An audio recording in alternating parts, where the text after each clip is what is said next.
Selamat datang di channel Samhar. Pemirsa, jumpa kembali, semoga ada sehat saja selalu.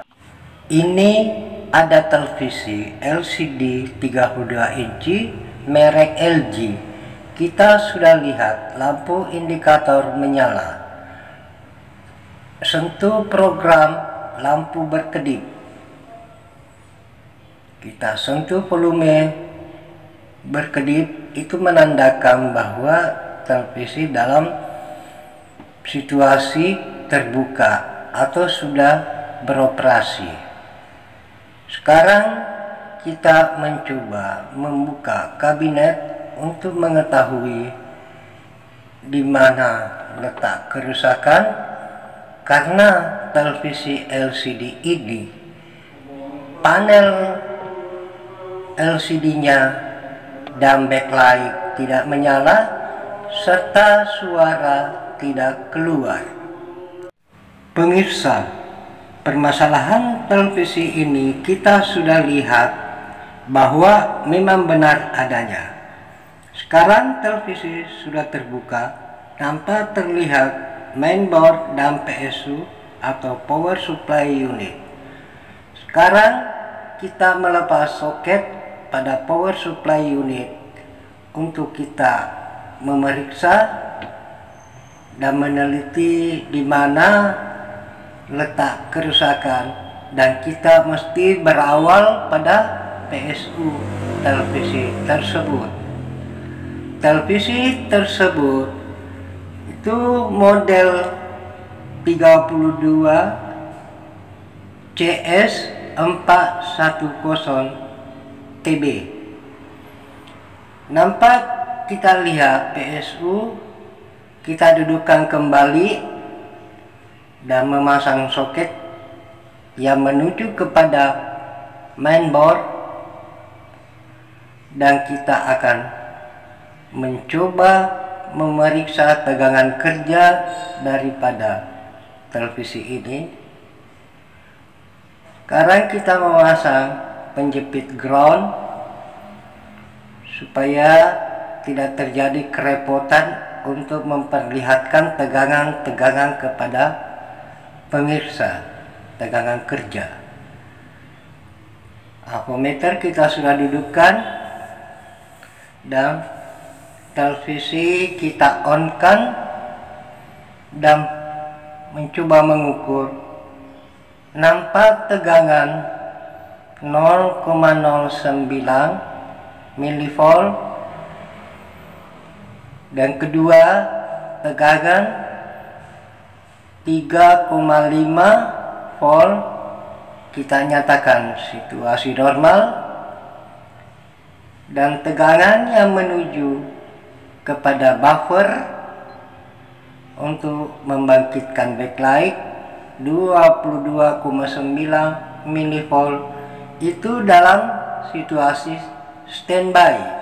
Kita coba menstart televisi atau mengoperasikan televisi. Kita mengukur kembali tegangan yang keluar itu tetap 3,52 volt.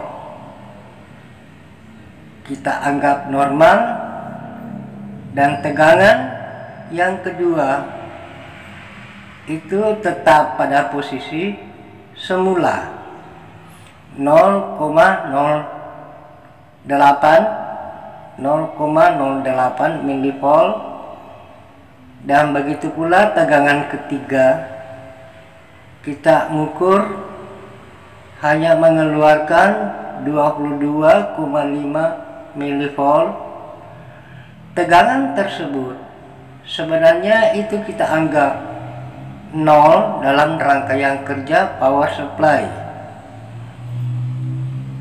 Proses pemeriksaan tegangan kita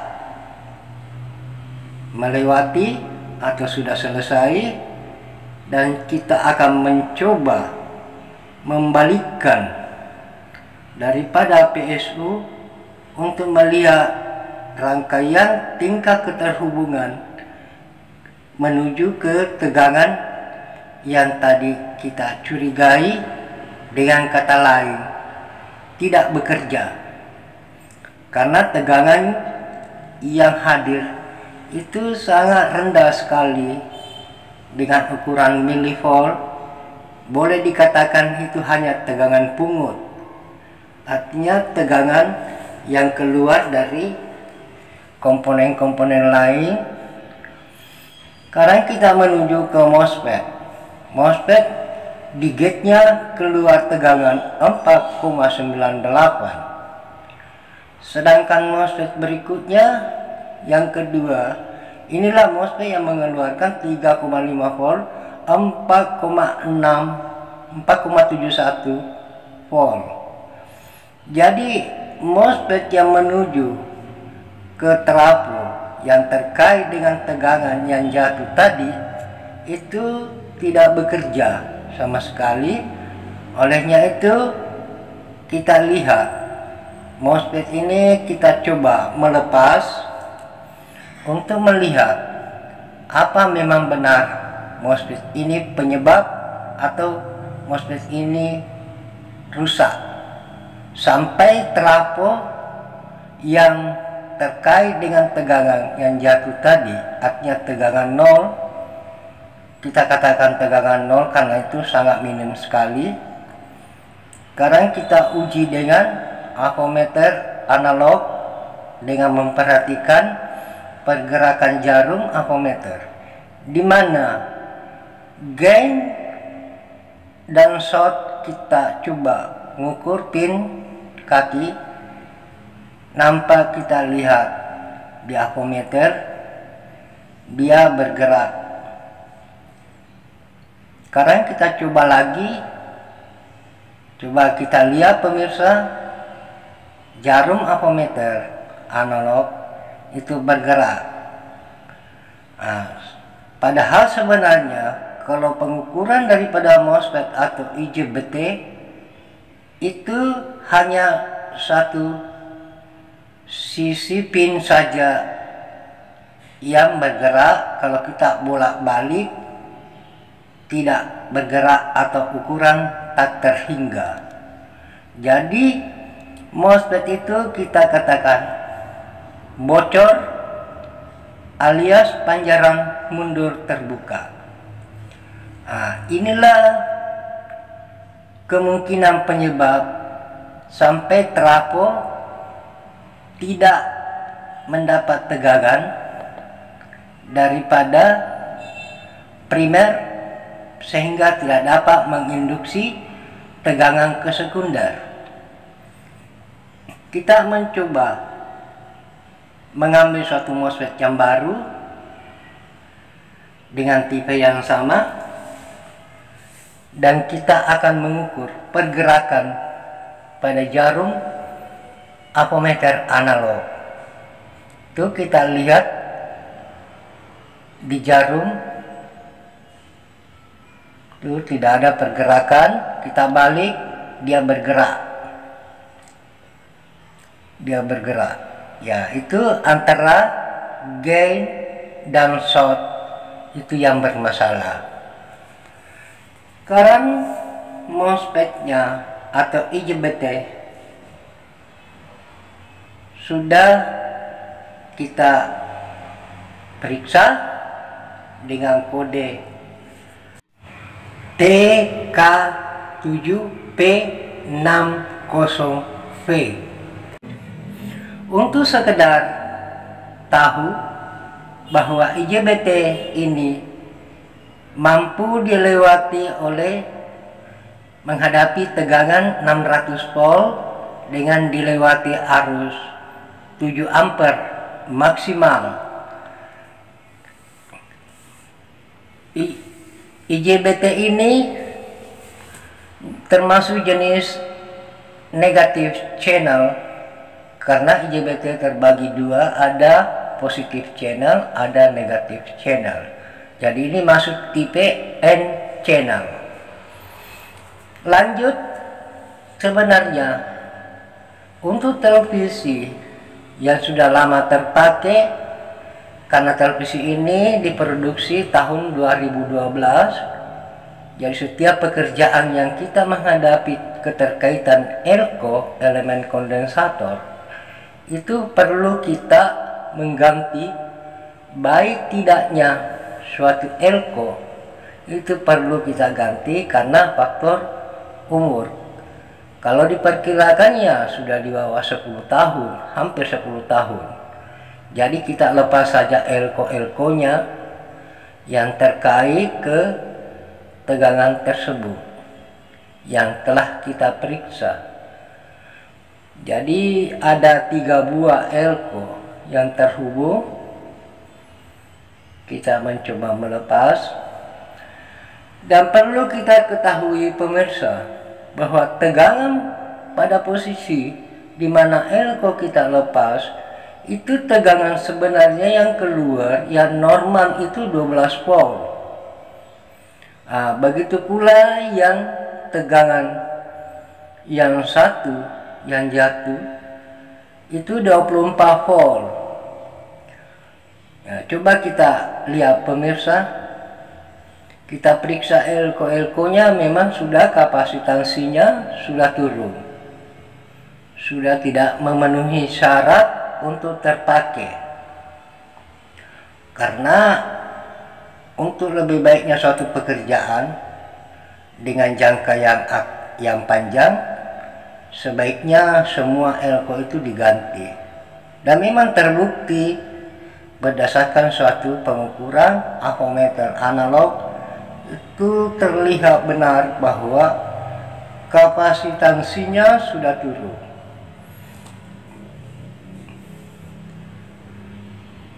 Dan selanjutnya kita mengambil elko pengganti. Pemirsa coba perhatikan dengan benar, coba lihat jangkauan jarum itu tidak sama dengan elko yang telah tadi kita lepas. Itu elko pengganti itu. Coba lihat pergerakan jarum itu sudah sangat berbeda. Dan sekarang kita ambil elko kedua pengganti, karena semuanya kita harus tes untuk memasukkan sebagai pengganti, karena tidak ada salahnya kalau kita memeriksa baru kita memasang, supaya jangan ada pekerjaan 2 kali. Jadi itu langkah yang harus kita lewati. Jadi di situ ada elko 680 mikro 35 volt itu 3 biji kita ganti. Dan berikutnya kita memasang dulu elko-elko pengganti sampai pada penyolderannya. Kita tunggu sampai selesai. Dan ini perlu kami sampaikan, saya sampaikan bahwa tegangan yang ada pada kaki elko yang terpasang ini itu 12 volt dia akan keluar, dan itu masuk kepada modul mainboard dan menuju kepada timing control. Jadi tegangan 12 volt itu dimanfaatkan oleh mainboard melalui suatu sistem konversi tegangan yang bisa membangkitkan IC MECOM dan menuju kepada IC suara, dan lanjut kepada timing control dikonversi pula di situ. Dan penyolderannya ini kita sudah lihat sudah hampir selesai, tinggal satu elko yang kita akan solder.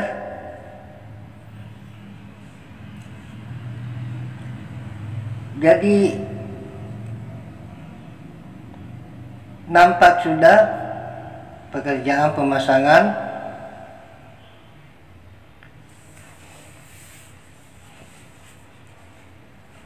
perbaikan semua titik-titik solder.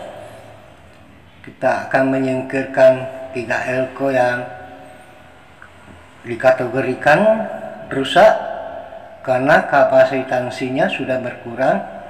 Kita beralih ke elko yang terkait pada tegangan 3,5 volt tadi. Kita juga memeriksa kalau biarpun dia baik tetap kita ganti. Sekarang kita akan tunjuk panel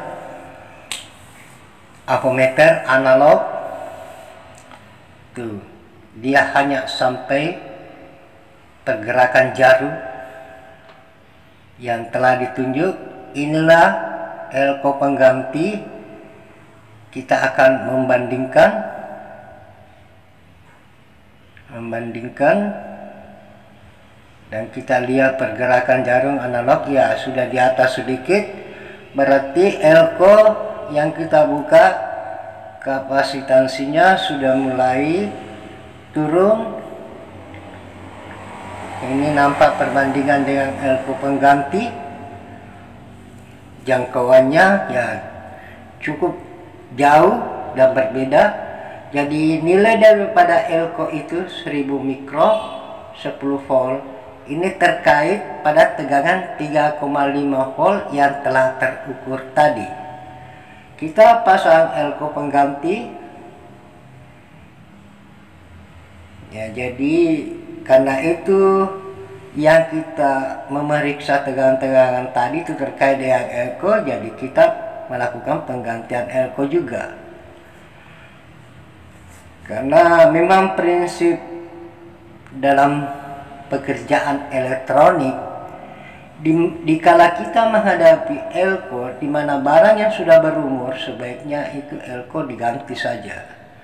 Baik atau tidak pun tetap kita lakukan penggantian demi jangka panjang pemakaian supaya jangan terjadi permasalahan yang sama di kemudian hari. Power supply ini kita menganggap pekerjaan pemeriksaan mengeksekusi komponen rusak itu sudah selesai, dan televisi ini kita akan melakukan suatu pembuktian akhir apakah memang televisi ini sudah baik atau belum. Kalau belum, tunggu saja jilid 2 daripada video ini. Kalau dia baik, ya itulah harapan kita.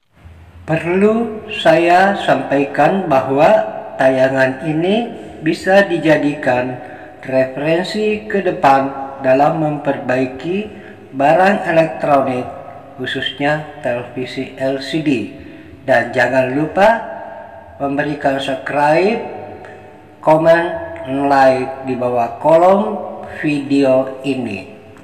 Olehnya itu, kepada pemirsa, saya pribadi undur diri mengucapkan terima kasih kepada saudara-saudari atas waktu dan kesediaannya untuk menonton video ini. Semoga bermanfaat. Salam jabak hati dari kami. Terima kasih. Dan organization yang satu. Inilah Hyperground atau Hyperia Playground. Saat baru masuk, pengunjung akan dibuat kagum dan puas menyaksikan kumpulan video budaya dan seni Korea di Hyperwall. Layar LED berukuran 31 x 5 meter. Berlokasi di Junggu, Seoul, Korea Selatan, tepatnya di depan Sungai Cheonggyecheon. Sesuai namanya, gedung yang terdiri dari 5 lantai ini hadir dengan konsep sebagai taman bermain atau playground kekinian, terutama bagi anak muda. Dramatic Trip yang siap mengajak nostalgia mengingat serba-serbi drama